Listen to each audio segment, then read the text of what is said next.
La tribune virale sur Free Week. Je suis avec Fulgence Awangonu. Bonjour.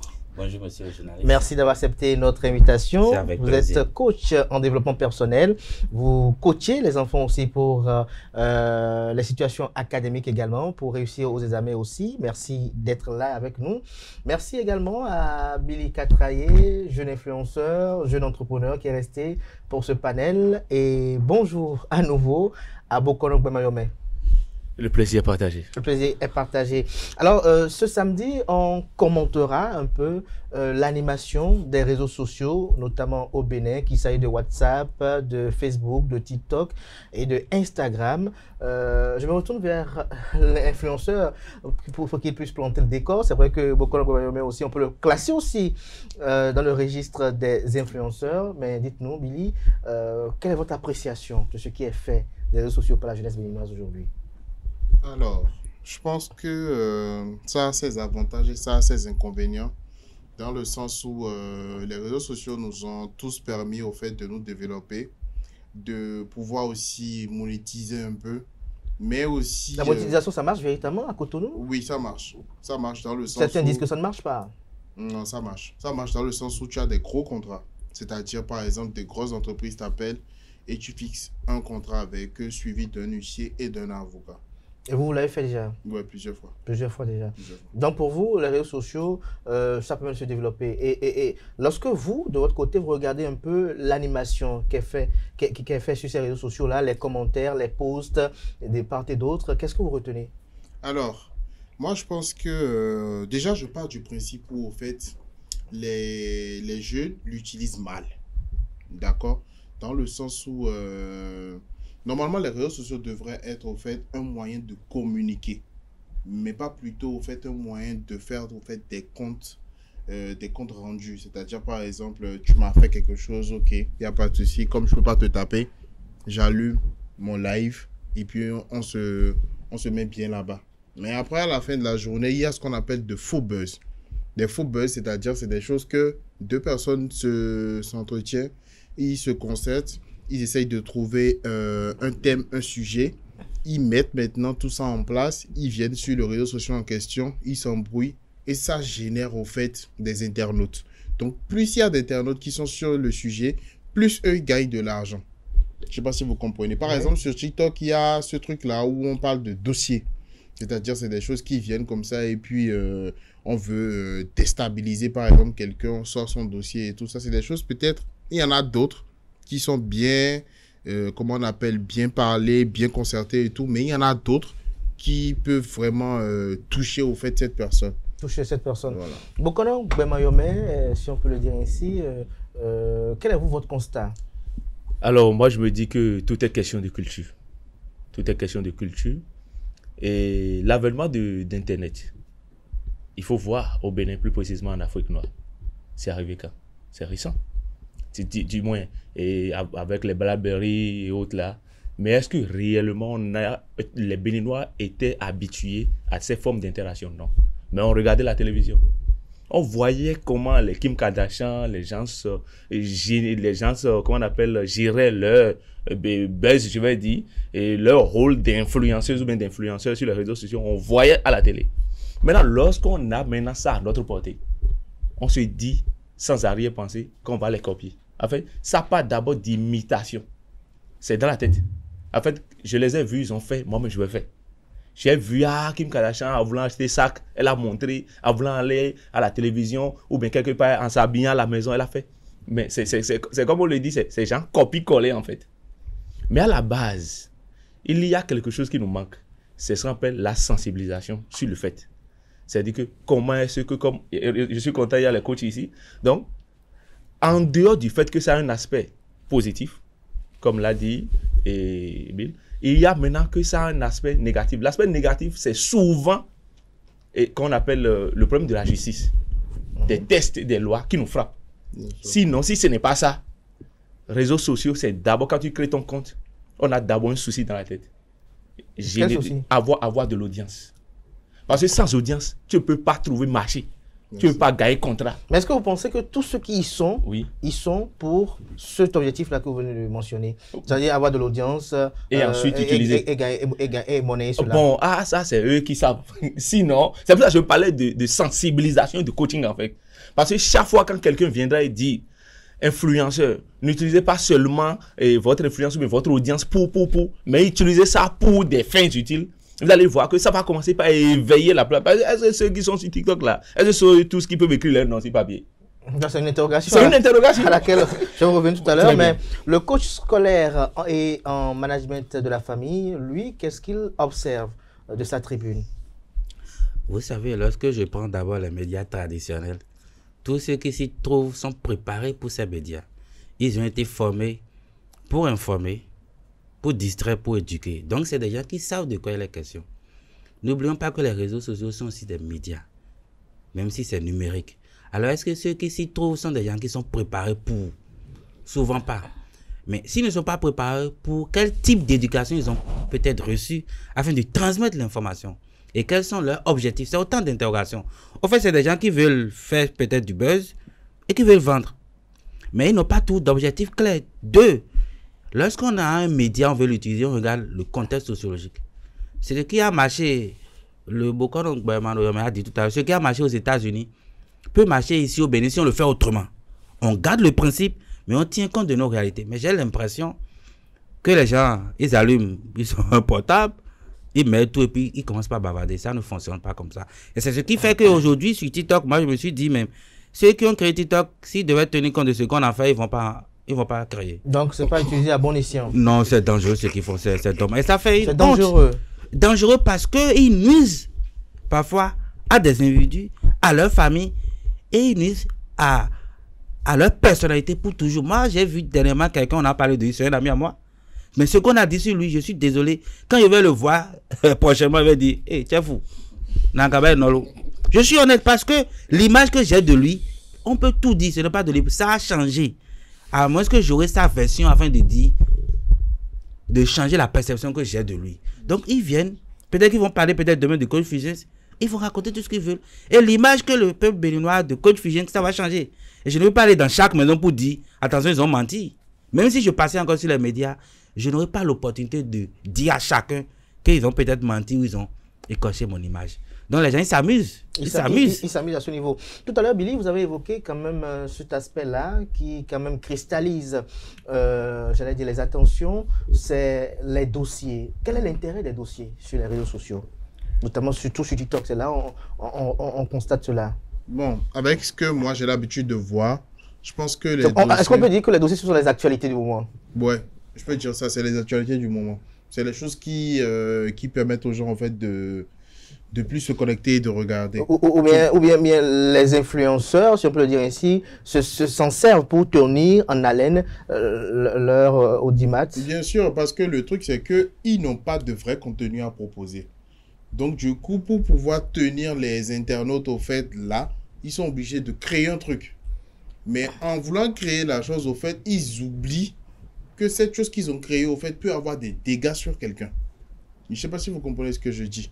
Dans le sens où ça devient vraiment compliqué, ça devient vraiment un complexe. C'est-à-dire, oui, je gagne, mais je crée des problèmes à quelqu'un. C'est pour ça, parfois, c'est-à-dire que tu vas au commissariat, là, tout le temps, c'est toujours les gens de TikTok, tu vois. Tu ne vois plus de voleurs, tu ne vois plus de non, Billy, quand même, vous n'avez pas dit non, que... c'est réel, dans le sens où, quand je le dis, c'est-à-dire, il y a plus de convocations par rapport à « il m'a insulté, il m'a dit ça » que de « ils ont volé ou bien ils ont braqué ». C'est réel. Ça, c'est votre constat à vous. Est-ce que le Bokono Gbemado Yome a fait le même constat? Les affaires de dossier, c'est l'actualité en fait.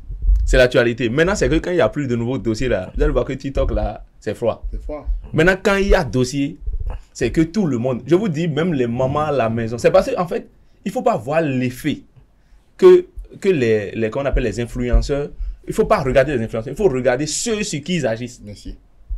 Je vous dis, des mamans courent vite à la maison, vite préparées pour aller prendre TikTok et suivre l'actualité. Sur cette actualité, et puisque vous êtes très actif sur, Oui. sur les réseaux sociaux, la Oui. TikTok là, depuis quelques semaines, il y a quand même un dossier qui défraie la chronique. Oui. Celui qui est en lien avec la disparition mystérieuse Oui. de l'artiste Pauda. Oui. Vous, en tant que spiritualiste Oui. et également au regard de votre parcours, quelle est votre appréciation de tous les commentaires qui sont faits autour de cela? Déjà, moi, je dis que un peuple sans racines, un peuple, c'est que c'est un peu perdu en fait. Perdu. Excusez-moi les termes. Oui. Lorsque nous sommes en Afrique noire, plus précisément au Bénin, nous avons nos rites, nous avons notre culture, nous avons notre tradition. Qu'est-ce que la tradition recommande dans ces cas? Lorsqu'il y a décès de quelqu'un et qu'on n'arrive pas à expliquer ça, il y a les babalao. Les babalao qui se chargent de faire des consultations de fa qu'on appelle le Medjaifa pour voir maintenant qu'est-ce qui a pu causer donc la mort de ces derniers. C'est très important et ça se passe dans toutes les familles.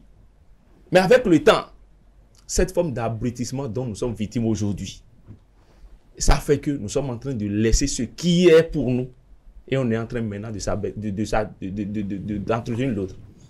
Pour dire que lorsque je prends, par exemple, notre artiste, notre cher artiste, il vient d'Abomey. Il n'y a pas un petit Abomey. Dans toutes les familles d'Abomey, il y a au moins un DA, un chef de collectivité. Lorsque le chef de collectivité apprend que un de ses enfants, parce que même quand le chef de collectivité est petit, c'est DA. Lorsqu'il apprend que un de ses enfants disparaît mystérieusement, il appelle le bokono de la famille. Et le bokono fait la consultation maintenant pour éveiller les consciences. Si c'est une mort provoquée ou bien si c'est une mort naturelle. Maintenant, si c'est une mort provoquée, il y a que le FA va recommander, Oromila va recommander automatiquement, donc dit de faire ci, de faire ça, pour que quand même, si c'est que il faut quand même retourner la monnaie, Oromila recommande. Si c'est qu'il ne faut même pas penser à ça, Oromila le dira. Et en même temps, l'enterrement se fera en ces thèmes-là. Maintenant, puisque aujourd'hui, personne n'est plus personne et que tout le monde va et vient et qu'on marie les femmes à Cotonou, en ville, dans les vents, Carrefour, et on ne veut même plus amener les femmes au village, on ne veut pas présenter à une famille qui soit... Il y a eu des déclarations, je ne sais pas si le coach scolaire et en management de la famille a suivi les dites déclarations-là, des audios sont apparus. Est-ce que vous les avez écoutés, vous? Qu'est-ce que vous en pensez très rapidement avant de revenir au professeur? Non, j'ai eu écouté ces audios, puisque nos spécialistes en droit, en juridiction, sur TikTok, qui ouvrent les dossiers, nous ont donné l'information. J'ai eu vent de ça. Et on a constaté quand même qu'il y a une pression psychologique que la femme de Pauda exerçait sur lui. J'appelle ça une pression psychologique. Et c'est une forme de violence exercée sur un homme. Et vous allez voir, je ne suis pas médecin. Et tout ça a peut-être créé une sorte de traumatisme chez Pauda. Je ne suis pas médecin et puis ça peut faire que ça peut augmenter sa tension artérielle et ainsi de suite. Et moi, j'étais vraiment gêné parce que je vous dis, nos juridictions de TikTok nous ont permis d'avoir l'information. Moi, au départ, je pensais autre chose. Mais quand les audios ont commencé par fuiter, j'ai eu en même temps une autre perception de l'affaire, comme tout le monde. Et là, je vous assure, j'étais quand même un peu gêné qu'il a supporté tout ça, qu'il n'a pas eu le temps de le dire. Il aurait pu dire qu'il serait peut-être en vie. Mais ça dépend de qui il est, parce qu'ils ne sont pas les mêmes. Il y a des gens, de par leur nature, de par leur trait distinctif, ils subissent, mais le jour où ils s'explosent, c'est qu'ils vont tout gâter ou bien ça gâte tout en eux. Vous êtes spécialiste en management de la famille. J'ai quand même envie de vous poser cette question de savoir comment peut-on expliquer le comportement de l'artiste qui, face à ces agissements-là, au lieu de réagir, enregistrait. Certains ont qualifié ça comme de la manipulation. Parce qu'on a comme l'impression que les uns, certains prennent parti pour l'homme, d'autres prennent parti pour la femme, alors qu'on a besoin quand même que ce soit la justice et la vérité qui triomphe. Dans cette capacité d'enregistrer, c'est qu'on veut faire savoir un jour. On enregistre parce qu'on se dit, c'est important ce qui se fait, je vais garder ça pour mémoire. Je ne sais pas le plan de Pauda, mais j'imagine qu'à un moment, il s'est peut-être dit, qui va le faire savoir. Mais à quand? Et pourquoi ne pas le faire peut-être 72 heures après? Quoi qu'on dise, quoi qu'on fasse, peut-être que cette femme a eu une pression sur lui. Je ne sais pas si c'est l'amour qui les a conduits à cela, c'est possible. Ou il y a d'autres réalités. Nous sommes quand même encore au Bénin. Le Bocon est à côté de moi. Mais les gens peuvent mettre une pression sur vous. Ah vous bon? avez une volonté. Je dis les gens peuvent. Il y a dit peuvent. Téléguider, Je ne suis pas commander. spécialiste. Mais je pense qu'on peut vous amener à réagir avec tardivement. C'est-à-dire, on vous met peut-être une Dans vos pression. séances de coaching des familles, vous avez été victime une fois où... Non, le coach n'a pas été victime de ça. Et le Vous coach avez été confronté à une réalité Mais du genre. je me suis peut-être dit que celui qui a un risque, c'est qui veut faire savoir. Et pourquoi pendant tout ce temps, il n'a pas pu dire? C'est qu'il y a quelque chose qui ne l'a pas amené à dire. Ça peut être quoi? Soit il aime, il se dit qu'elle va changer, soit d'autres réalités qu'on ne maîtrise pas. C'est dans ce moment que je parle d'autres choses. Soit c'est parce qu'il aime toujours, soit il se dit, je vais le faire peut-être un mois, je ne serai pas là, peut-être qu'il va voyager, peut-être qu'il ne sera pas au Bénin, c'est en ce moment qu'il va le dire. Mais je ne comprends pas pourquoi quelqu'un qui enregistre ne donne pas l'information. Et c'est pour cela que je m'interroge, je fais des supputations. Bill, sur ce dossier que nous abordons aussi, il va et que vaille comme ça. Bon, moi, je ne sais pas quoi dire. Parce que Vous êtes confus dans moi, tout. je suis confus dans tout ça. Mais tout ce que je peux dire quand même, c'est que c'est un artiste quand même très talentueux, sorti de nulle part pour devenir quelqu'un. Et le perdre comme ça du jour au lendemain a été un truc quand même assez tragique pour tous. Et par rapport à son histoire et par rapport à sa tragédie, moi je vais pas plutôt être sur quelqu'un, mais je vais plutôt être sur ce qui est dans la droiture. C'est-à-dire que malgré tout ce qu'il vivait, Oui. malgré tout ce qu'il endurait, je pense quand même qu'il pouvait quand même placer un mot pour permettre aux gens quand même de le soutenir comme d'habitude. Et aussi par rapport à la femme, on ne sait pas aussi ce que Praouda faisait à cette femme également. cette dernière. Donc du coup, se braquer sur quelqu'un et dire que oui, c'est lui qui a raison, non, c'est elle qui a raison, c'est pas être au fait dans la droiture. C'est pour ça que moi, j'ai pas voulu trop tirer. Mais il y a un dicton qui dit « à quelque chose, malheur est bon parfois ». Est-ce que de cette affaire-là, il y a des leçons à en tirer, même si nous sommes toujours dans l'espérance que la vérité triomphera un jour ou jaillira un jour, d'une manière ou d'une autre? Bien sûr, bien sûr. Et à quelque chose de malheur, bon, quand tu écoutes des audios où on dit peut-être que c'est l'eau de toilette là, on chauffe ou fait thé avec les gens le matin. Ça veut dire qu'aucun homme ne prendra plus du thé le matin simplement sans vérifier. Non, non. Le chauffage. Non, c'est la discipline. C'est ça discipline les hommes en fait. Et il y a une femme même qui a témoigné, elle a dit que à peine elle s'est disputée avec son mari, le mari a pris ses affaires et il est parti parce qu'il dit que c'est comme ça commence. Et qu'après, c'est pour le tuer. Donc, il ne veut pas disparaître pour ses parents. Donc, en fait, ça peut paraître ridicule. Mais, en fait, il y a quelque chose de sérieux derrière. Lorsque la femme... Il y a des enseignements à en tirer quand même. Forcément. Parce que ça nous plonge quand même dans le mirage Oui. des réalités des couples Très que nous bien. rencontrons C'est aujourd'hui. de l'autodiscipline. On voit de belles images sur les réseaux sociaux, mais Instagram, derrière, c'est autre Facebook, chose. chat et Snapchat. Oui. Mais derrière, on a comme l'impression que C'est clair. les gens vivent C'est clair. beaucoup Même, il y a même des femmes qui faisaient la même. Parce qu'au départ, quand l'audio a fuité, faites attention, vous allez voir que les gens se donnaient raison à la femme. Pour dire que c'est des choses qui se passent. Et c'est vrai. Quand tu es un homme marié, tu dois savoir ça là, tu dois connaître ça là. Mais lorsque les audios ont commencé par se multiplier, il y a des femmes qui ont déposé, comme le dit l'Ivoirien. Il y a des femmes qui ont commencé par déposer pour dire ah, que ça là c'est exagéré. Maintenant, ça veut dire qu'indirectement, l'homme est un animal conscient. Ça veut dire qu'indirectement, vous allez voir, il y a des femmes, si avant elles disaient ça, vous allez voir que naturellement, elles vont commencer par cesser de le dire, au point que peut-être son mari étant informé de l'actualité sur les réseaux sociaux, ne puisse pas prendre des décisions qui puissent aller donc en contradiction avec leur relation. Donc ça veut dire que c'est de là. C'est pour ça qu'on dit tout à l'heure que les réseaux sociaux, c'est un couteau à double tranchant. Les réseaux sociaux sont des couteaux, c'est des couteaux à double tranchant, au point que il y a le côté positif, il y a le côté négatif. Tout est question de sensibilisation. tout est question de sensibilisation, mais on constate qu'aujourd'hui, Fulgence Awangonou, que la vie privée passionne les gens sur les réseaux sociaux. On veut savoir ce que vous faites de votre vie privée, avec qui vous couchez, ce que vous vivez réellement. on a comme l'impression que c'est de ça que lorsque vous faites un post, par exemple, comme Billy, par exemple, il est dans Volaille d'argent, il a quelques vues. Mais quand c'est un post qui est lié à la vie privée, peut-être du Bokono Bemadoyome, ou peut-être on dit qu'on l'a vu, peut-être, je dis une bêtise, hein, à Saint-Rita avec une fille une fille où elle était à moitié à poil, on voit que les gens ont plus la volonté d'aller sur cela que des choses peut-être intéressantes, comme par exemple aux séances de coaching également. La vie privée des gens intéresse parce que les gens y voient ce qu'ils font en cachette. Vous voyez, quand on va dire que le confusion l'a retrouvé devant une maison de joie avec tout ça, et puis on a des photos, on l'a vu, le côté en slip. Vous savez, ça va intéresser les gens parce qu'il y en a qui en font et qui veulent savoir si d'autres sont comme eux. Excusez-moi l'expression. Oui. Soit ils veulent voir s'ils sont comme moi, ou bien ils m'ont dépassé. Et ça passionne tout le monde. Lorsque moi, j'y mets chaque semaine, mes séances de coaching, bientôt, c'est les congés, je vais dire, il faut faire la gestion du temps. Bon, ça n'intéresse pas. Mais si on me met en slip avec 2 filles, ça va intéresser tout le monde.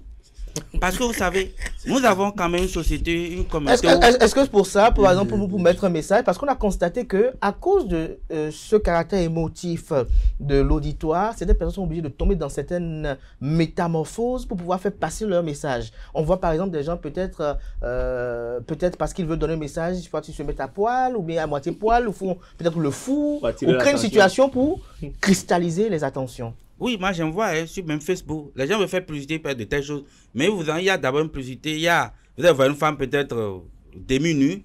Et quand vous allez là-dessus, c'est après vous allez voir la publicité. Vous allez voir la chose. Mais il faut dire que dans cette formule-là, il y a quand même ce jeune célèbre TikToker, Alain Kenneth, quand même, qui est très doué dans cette affaire-là. C'est-à-dire, il vous met le dossier, il vous tient en haleine et il passe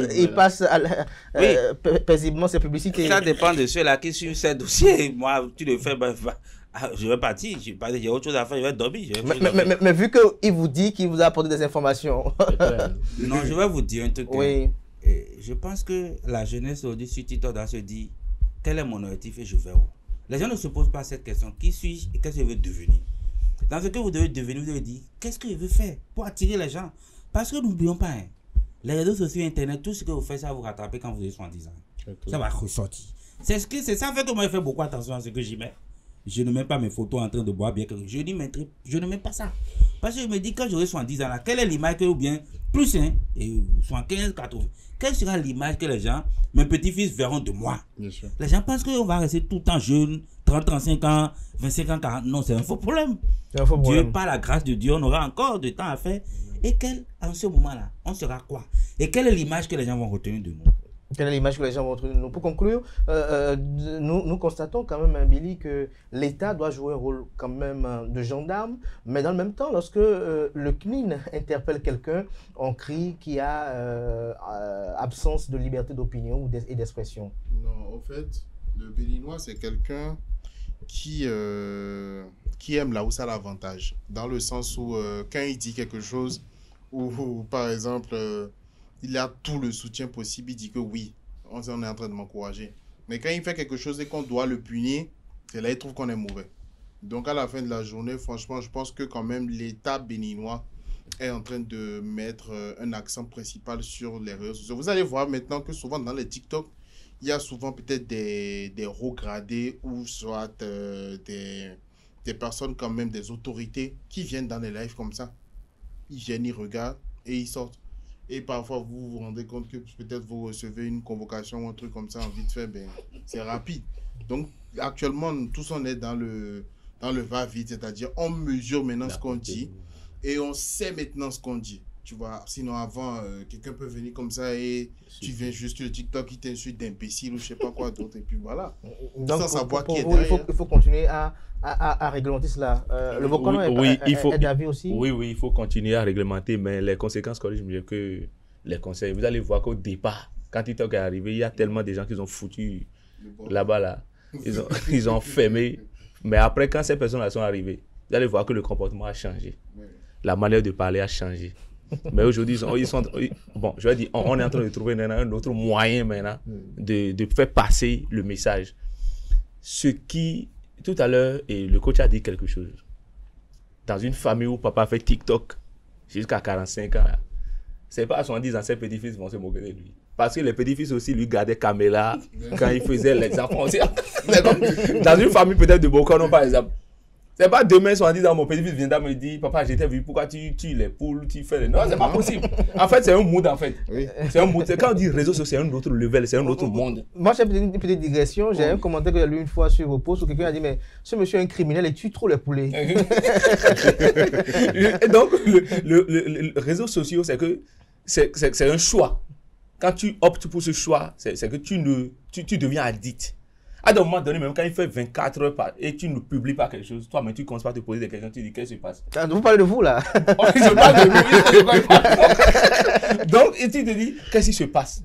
Parce qu'il y a des gens qui attendent et qui veulent l'information. Bien sûr. Maintenant, déborder, sortir comment on appelle, dérailler, c'est ça qu'il faut travailler. Mais il faut toujours donner la bonne information. Il ne faut pas donner une information pour oui, informer. mais partout dans le monde entier, quand tu dis que j'ai appris quelque chose, on dit réseau. On te dit, mais non, il faut vérifier d'abord.